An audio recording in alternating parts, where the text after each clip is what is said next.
जो शादी के बाद यदि किसी के साथ ऐसी स्थिति उत्पन्न हो जाती है कि वो बेटी को न्याय दिलाने के लिए अर्थ के रूप में कमजोर पड़ी हुई है, अर्थ नहीं है, मीन्स उस पे पैसा नहीं है, तो उस स्थिति में उसको न्याय कैसे मिले? तो जिस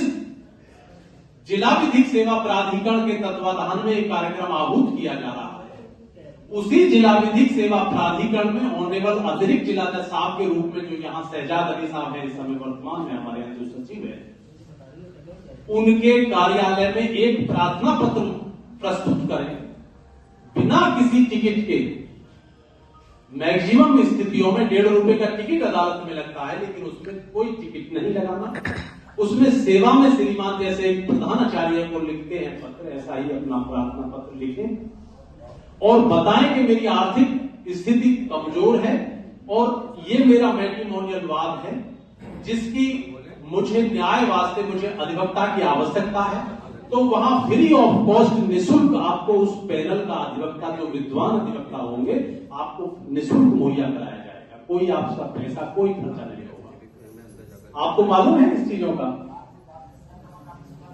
तो आपको मालूम नहीं है। मैक्सिमम मेरी प्रार्थना है आपसे, अधिकांश से जितने भी जो जहां की रहने वाली हैं, जिस भी माध्यम से आप अवगत करा सके ऐसी स्थितियों में, तो महिलाओं को कोई किसी प्रकार का पैसा शुल्क देने के, न्याय लेना हासिल करने की कोई आवश्यकता नहीं।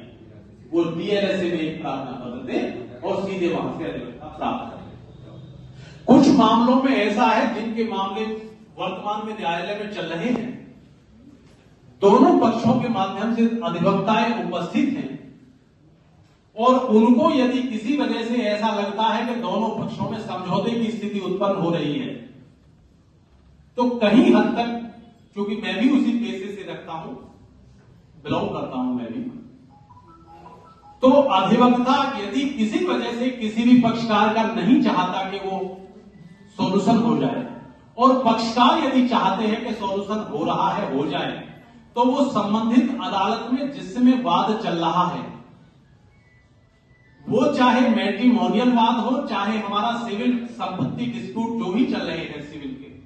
उसमें एक प्रार्थना पत्र मूव करे कि साहब हम दोनों पक्षों का समझौता हो गया है, हमारी पत्रावली को डिस्पोजल वास्ते या निर्णय कराने के बाद लोक अदालत में ट्रांसफर कर दिया जाएगा।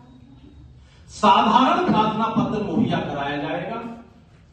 लोक अदालत में वाद ट्रांसफर होगा, निस्तारण होगा, समाप्त होगा। जो एक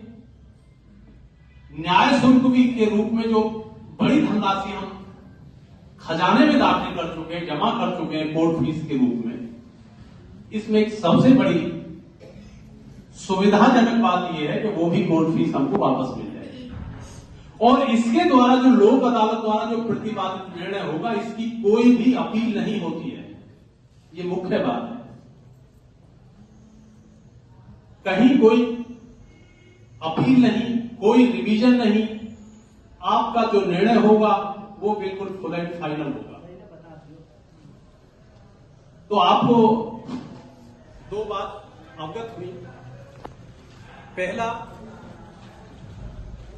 कि यदि किसी के मैट्रिमोनियल वाद यदि चल रहे हैं, तो उस मैट्रिमोनियल वाद में किसी भी रूप से, किसी भी कंडीशन में वाद समाप्त किया जा सकता है, समाप्त हो सकता है, निर्णय पॉजिटिव हो सकता है और जिनके पास अधिवक्ता नहीं है उनको निःशुल्क अधिवक्ता मिल सकता है। इसी के साथ साथ जो सेकेंडरी स्थिति है, जिनकी बहनें, जिनकी बेटियां या किसी भी परिवार में से कोई भी व्यक्ति यदि शिक्षा ग्रहण कर रहा हो 2 kilometre, 4 kilometre, 6 kilometre, 10 kilometre, 20 kilometre दूर, तो बहुत सारी बेटियां ऐसी हैं कि जो अपने वाहन से जाती हैं, अपनी साइकिल से जाती हैं, अपनी स्कूटी से जाती हैं, या अपने ऐसे संसाधन से जाती हैं जो बस से, कार में इत्यादि से जो सरकार द्वारा या प्राइवेट रूप में संचालित है। और किसी वजह से यदि उसकी साइकिल, उसकी मोटरसाइकिल, स्कूटी ऐसे स्थान पे खराब हो जा सकती है जहां पर कोई कनेक्टिविटी साधन की, संसाधन की घर तक पहुंचने की नहीं है,